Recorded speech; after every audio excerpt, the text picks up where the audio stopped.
Teka-teki Capres sang banteng, mampukah Puan mengejar elektabilitas Ganjar Pranowo? Sudahlah Bu Mega, Ganjar sudah ada di hati rakyat Indonesia. Ganjar Pranowo sejauh ini adalah capres yang paling banyak didukung oleh masa pemilih PDIP. Dalam setahun terakhir, dukungan masa PDIP kepada Ganjar ini naik dari 20,1% pada Maret 2021 menjadi 34,2% pada Maret 2022. Memang sebetulnya Ganjar diuntungkan, tanda kutip ya, secara tidak langsung dengan adanya konflik dari partai ini. Dan memang setelah itu Ganjar dalam survei Carta Politika, SMRC, indikator berada di peringkat 1. Tapi kalau pertanyaannya kemudian, apakah berarti akan ada 3 pasang? Kan problemnya adalah penentuan calon itu tidak ditentukan oleh publik, tidak ditentukan juga oleh konstituen. Tapi ada presidential threshold yang kita tahu mekanismenya juga tidak seperti di Amerika Serikat. Ketika partai memiliki otoritas untuk memilih calon, di situ publik tetap dilibatkan. Ada pemilu pendahuluan, ada konvensi. Di sini kan semuanya kita serahkan kepada otoritas partai. Partai rata-rata juga menyerahkan sepenuhnya hanya kepada ibu ketua umum atau bapak ketua umum. Bahwa yang membuat PDIP punya keleluasan itu apabila dia terbuka terhadap Ganjar. Apabila dia tidak terbuka terhadap Ganjar, membatasi hanya pada Puan, dan itu dipasang dengan siapapun, itu tidak cukup membantu PDIP untuk memastikan bahwa PDIP akan punya presiden kembali nanti. Statement Puan Maharani bahwa Pilpres 2024 akan memunculkan presiden perempuan cukup menarik. Hal itu dikatakan Puan dalam acara Temu Kader Sri Kandi PDIP yang digelar di Gor Waihandak, Kabupaten Lampung Selatan pada akhir Agustus silam. Wajar saja kalau pernyataannya itu semakin memperkuat dugaan bahwa Ketua DPR RI itu berambisi untuk maju sebagai capres dalam Pilpres 2024. Sebelumnya dugaan itu sudah mulai terpupuk dengan banyaknya baliho Puan yang bertebaran di seantero negeri. Ditambah lagi dengan berbagai serangannya terhadap tokoh tertentu yang banyak disebut publik sebagai bakal capres potensial, khususnya terhadap Ganjar Pranowo kolega di partainya. Seperti sindiran yang pernah ia lontarkan mengenai pemimpin medsos atau pernyataan pemimpin ganteng tapi nggak bisa kerja. Puan juga rajin melakukan konsolidasi di internal partainya PDIP. Ia punya porsi yang sangat strategis sebagai salah seorang ketua DPP. Di samping itu Puan merupakan putri ketua umum PDIP Megawati Soekarno Putri. Ia pun juga cucu ideologis dan biologis Soekarno, sosok karismatik yang selama ini menjadi ruh perjuangan partai berlambang banteng bermoncong putih itu. Bahkan narasi cucu Bung Karno ini juga sudah terpampang pada baliho. Pendek kata, modal kekuatan mesin partai berada di tangan Puan untuk terjun ke dalam gelanggang pertarungan Pilpres 2024. Kelemahan Puan hanya satu, elektabilitas. Ya, secara umum berbagai survei bakal capres menunjukkan elektabilitasnya selalu berada di papan bawah klasmen. Ia tertinggal sangat amat jauh dari rival internal partainya Ganjar Pranowo yang selalu masuk ke 3 besar bersama Prabowo Subianto dan juga Anies Baswedan. Bahkan tak jarang Gubernur Jawa Tengah itu bertengger di puncak survei-survei tersebut. Dengan kata lain, di PDIP Ganjarlah yang menggenggam kekuatan elektabilitas. Berbanding terbalik dengan Puan, Ganjar tidak punya akses pada kekuatan dan mesin partai. Ia cuma petugas partai yang ditugaskan untuk mengemban amanah sebagai Gubernur Jawa Tengah. Ganjar sendiri tidak mempunyai darah biru kepartaian layaknya Puan.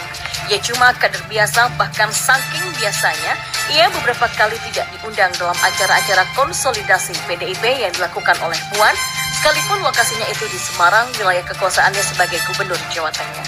Saat memberikan sambutan pada rapat pimpinan nasional Bravo 5 di Ancol, Jakarta pada akhir September 2022, Presiden Jokowi mengatakan capres yang memiliki elektabilitas tinggi belum tentu akan didukung oleh partai politik. Pernyataan Jokowi itu semakin mempertegas eksklusivitas atau hak prerogatif bahwa hanya partailah yang berhak untuk mengusung capres-cawapresnya. Konstitusi memang mengatakan demikian, bahkan seandainya sekalipun capres tersebut punya elektabilitas rendah, memang hanya partai politik yang berhak untuk menentukan dan mengusung capres atau cawapresnya. Namun bila hal itu kita hadap-hadapkan secara diametral dengan fungsi partai politik sebagai penyerap aspirasi rakyat, kadangkala terasa nuansa ironinya karena survei elektabilitas yang dilakukan lembaga survei yang kredibel tentunya sesungguhnya mencerminkan aspirasi masyarakat mengenai siapa yang dikehendaki sebagai RI 1. Bila parpol mengabaikan survei elektabilitas, berarti peran partai sebagai penyerap aspirasi masyarakat patut dipertanyakan. Di antara parpol yang lain belakangan ini, PDIP terkesan sebagai partai yang mengabaikan survei elektabilitas. Bahkan jajaran pengurus DPP-nya seperti menunjukkan rasa tidak suka pada Ganjar yang punya elektabilitas tinggi. Sebagian mereka terlihat malah menghendaki Puan yang elektabilitasnya rendah sebagai capres. Tapi saya percaya sebagai seorang ketua umum partai yang sudah berpengalaman, Megawati pasti sudah punya kalkulasi politik yang matang untuk menghadapi perhelatan demokrasi 2024. Saya yakin dia tetaplah seseorang yang rasional yang memperhitungkan semua aspek penting untuk pencapresan, terutama elektabilitas. Hal itu akan terlihat nanti saat pendaftaran capres atau cawapres seperti yang dulu ia lakukan dengan mengusung Jokowi yang punya elektabilitas tinggi pada Pilpres 2014 silam. Saat ini Megawati nampaknya memberikan kesempatan yang istimewa pada Puan selaku putri mahkotanya untuk mengejar elektabilitas Ganjar. Ia mendapatkan tugas khusus dari Megawati untuk menjalin komunikasi dengan parpol lainnya. Bahkan sampai ada pembentukan Dewan Kolonel di tubuh PDIP untuk mendongkrak popularitas dan elektabilitas Puan. Kendati akhirnya dewan-dewan itu dianulir oleh Mega sendiri karena dianggap melenceng dari aturan dan garis partai. Teka-teki siapa capres PDIP nanti akan terjawab menjelang detik-detik akhir pendaftaran pasangan capres-cawapres. Mampukah Puan mengejar elektabilitas Ganjar?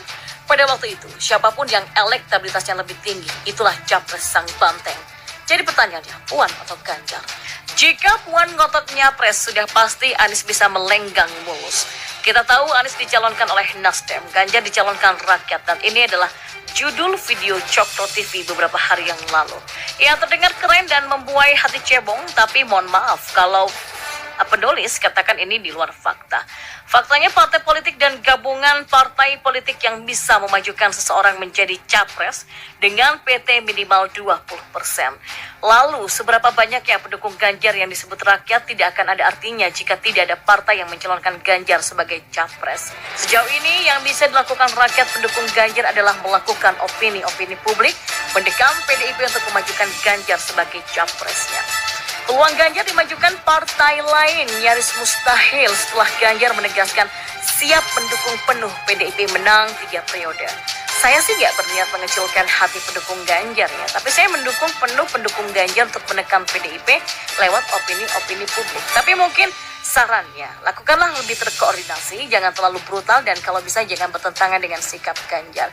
Percayalah, jagoan kalian Ganjar paham bagaimana meluluhkan hati partainya dan Mbok Megawati. Menurut saya, teriakan-teriakan tidak akan memilih PDIP, hanya memperkeruh suasana. Sadar bagaimanapun kalian butuh PDIP untuk mendukung Ganjar. Kalau sama-sama ngotot maka tidak akan ketemu, termasuk juga opini-opini publik yang menyerang Puan Maharani dengan nada menghina. Kalau sekedar kritik nggak apa-apa, tapi jangan lebay. Anggap saja meluluhkan hati PDIP dan Mbok Megawati adalah ujian pertama Ganjar sebagai calon pemimpin. Kemampuan negosiasi yang merupakan standar yang harus dimiliki pemimpin, bukan? Jadi, good luck untuk pendukung Ganjar ya. Berjuang sekuatnya agar Ganjar bisa maju sebagai capres, termasuk berharap dimajukan oleh partai lain juga tidak ada salahnya. Hanya saja saya mengajak Anda agar kita juga sebisa mungkin realistis. Bagaimana jika seandainya terjadi skenario terburuk di mana Ganjar pada akhirnya tidak juga dicalonkan sebagai calon presiden? Ya, saya tergerak menanyakan ini karena dari banyaknya skenario politik ada skenario di mana Ganjar tidak maju sebagai capres. Ini adalah skenario terburuk yang tidak diinginkan pendukung Ganjar. Tapi bagaimana jika ini terjadi? Saya melihat banyak Ganjaris di media sosial yang seolah-olah sudah pesimis bisa mengalahkan Anies jika Ganjar tidak maju sebagai capres.